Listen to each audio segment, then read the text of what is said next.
What's up YouTube? Welcome back to the channel and welcome to today's video. Alright, so the plan for today's video is I'm going to take you guys along on a drive with me in the M2 and give you guys my impressions of the car so far and just kind of how it drives and handles and what it's like to live with. But before we get into that, I want to give you guys a quick garage update, and that's going to be about the Gladiator.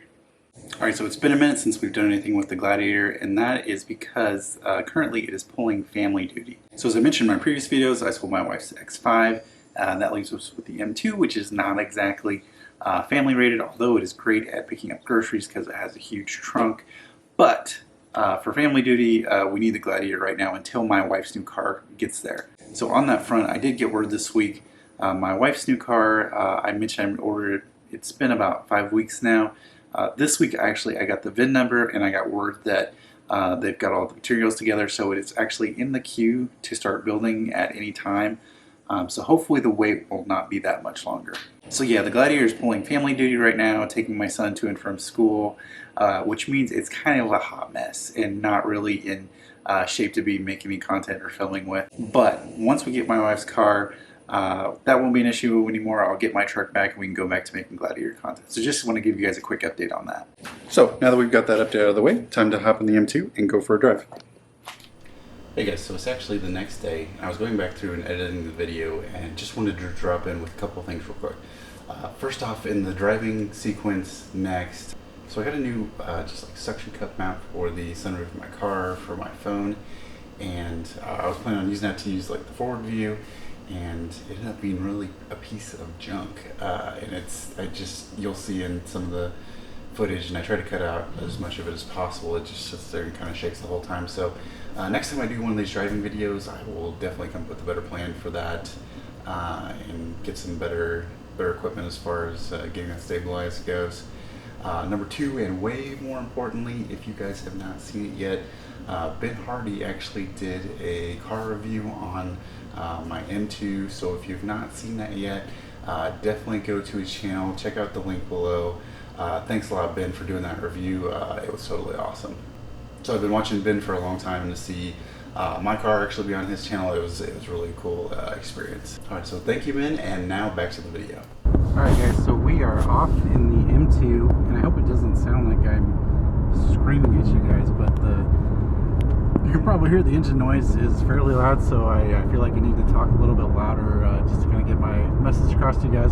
So prior to buying the M2 competition, I had never actually driven one before. I'd sat in one a couple of times in dealerships just to make sure, first of all, that I fit in it okay. I mean, I'm 6'5", so fitting into sports cars is not always an easy task, but I feel like I fit fairly comfortably into this one. I'll probably cover that more in depth in another video.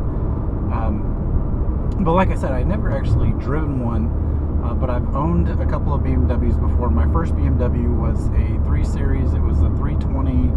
It had a 4-cylinder engine. Not all that fast, but it was quick, and it handled like it just had that BMW feel. And if you've driven one, you kind of know what I'm talking about. So going back, that 3 Series really got me hooked on BMWs, and after that, as some of you know from my previous videos, we had an X5 prior to the M2, which we had for about 2 years. Love that thing. Also, like the 3 Series, it wasn't super fast, but it was quick and it handled well. But then when you get in an M car like this, totally different ball game. So especially with the X5 being an SUV, you can't get around the laws of physics. Even though it handled well, going around corners and stuff, you do feel a little bit of that body roll. But this is totally different from that. This, going around sharp corners and stuff, it's just so like flat and planted. And I even playing around with this thing a little bit, I don't feel like I've come anywhere close to its limits, which would make sense because this is really a car that they have the track in mind when they're building something like this. So for the engine, you're looking at about 405 horsepower. They say 0 to 60 is about 4.2, which this seems really quick. I can't imagine getting into something like, now they have the Tesla Model S Plaid that they say goes 0 to 60 in like 2 seconds. So something that's so this feels really fast already. I can't even fathom what that would be like to have something that's, you know, even twice as fast as this when it comes to acceleration. But the number one thing I like about this car so far is the exhaust sound. It just sounds so good. Right now I've got it in Sport Plus mode for the engine, so it's got all of the valves open. I don't know how well you can hear it on my recorder. Let me shift down a little bit. It just sounds so good. So yeah, the engine sounds great. I think, you know, in this cabin, it maybe, you know, mutes it a little bit just because you're in, you know, you're actually in a luxury car, even if it is an entry-level M car. It's still, you know, pretty well appointed in here. But I usually actually find myself putting the window down just a little bit, just so I can hear the engine a little bit better.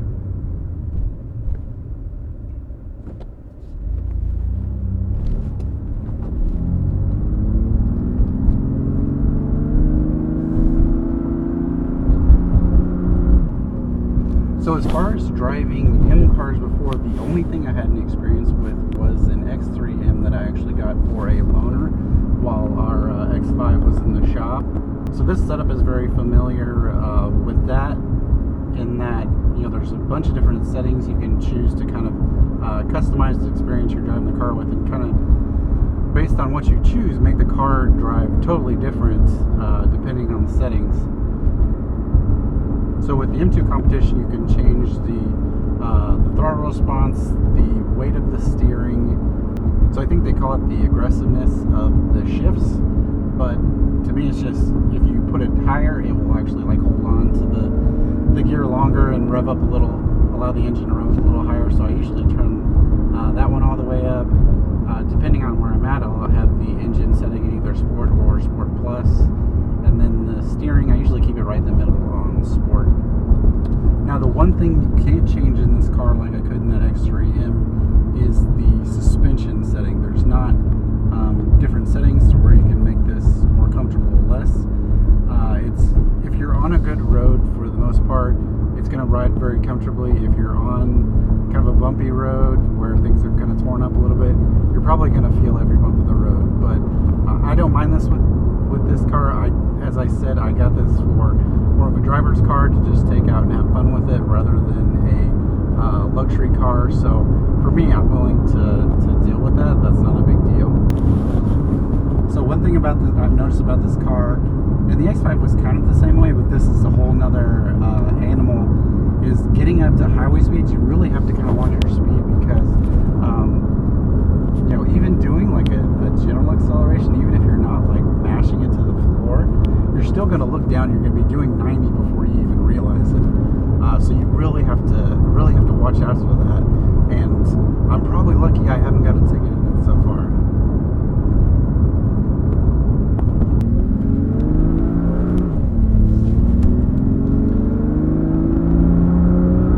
But that being said, this thing is just so much fun to take out and rip around back roads. It handles so well. It's really, you know, everything. In wanting this car for a couple of years and kind of imagining what it'd be like to drive it, it's one of those things where it's really, you know, it's one of those few times in life where, you know, the long build-up, this has actually lived up to my expectations. I couldn't be happier with it.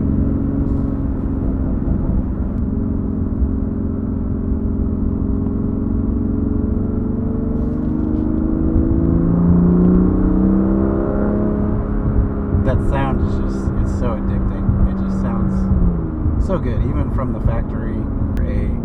A factory stock car is just so good. And then here's where this thing really shines, is into these corners. It's just, you can really push it as hard as you want, and it's still just like begging for more. Like you can just feel the overall capability, in that, you know, you're not even getting close to touching the overall limits of what this thing can do, and, you know, legally out on a the street, you probably can't get anywhere close to that. You'd have to get this out on the track to do that.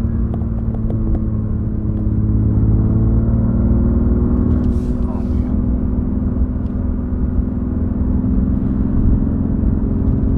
Yeah, these curvy roads, that's really where this thing shines.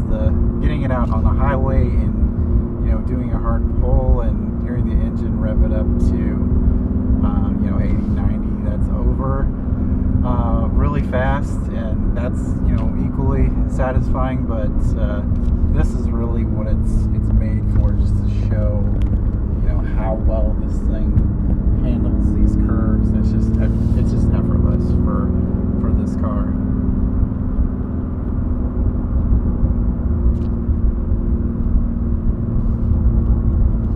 The other thing is, as you're taking your foot off the gas, you're getting little burbles and stuff from the exhaust, and that going back to the engine sound just being so. I mean, going back to the exhaust sound just being one of my favorite parts about the car that I enjoy the most.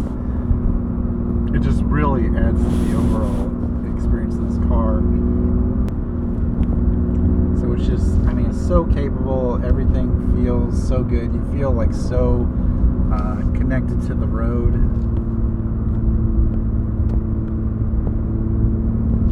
If you go into manual mode with these paddles, the shifts are instant with this dual clutch transmission. So I mentioned in the previous video that I got the dual clutch version.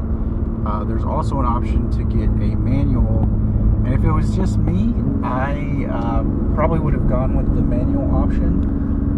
But my wife also wanted to be able to drive this car, and it really doesn't make sense for us to have a car that she's not able to drive. And I can teach her to drive a manual, and I will at some point. But doing so in my dream car just sounds like a terrible idea and way too stressful. So I will get a manual, just like a beater at some point, and actually teach her how to drive with that before I get her into a car like this with a manual, if that makes sense. But yeah, I've had the car for almost 2 weeks now. I find myself sneaking out to the garage just to look at it. I've spent way too much time already looking at both interior and exterior mods for the car, and just little accessories and stuff. So very, very much in love with this car, and just so excited about being able to own it.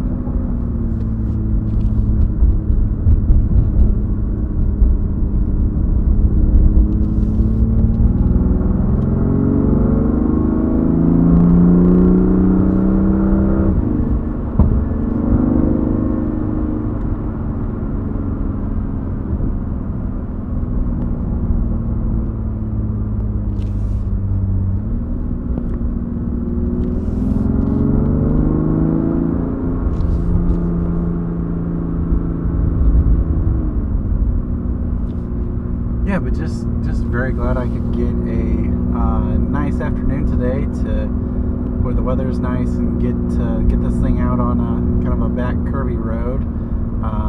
Kind of give you guys my impressions of it so far. I mean, as you can tell, I love it. So also just impressed with the kind of overall practicality of this car as well. Been able to take my son around in the back. Got his booster seat back there. He fits very comfortably. What's really nice, and I'll have to show you guys this in another video, is getting in and out of the car for him is pretty easy, because you fold the seats forward first, and then on the back of the chair there's actually a little switch to move the chair back and forth. So that's a really nice little touch. The bad thing is he sits behind my wife, and he'll sit there and move her seat forward, which hasn't been the biggest fan of that, so that's the only downside with that. But yeah, like I said, I've been driving this around a lot. I've actually taken to get groceries quite a few times, and the trunk is actually surprisingly big. So for a very fast, very capable sports car, this actually has a nice bit of practicality to it. Is this my favorite BMW I've owned? Definitely. I mean, like I said, the M's are just a whole nother animal. You can just get like a level of, rawness from these that's just so much more fun. It doesn't even really compare to the others. So if you're comparing them overall, like my X5 was definitely a much more luxurious vehicle, and definitely had it beat in that aspect, but that's really wasn't what I was after with this car.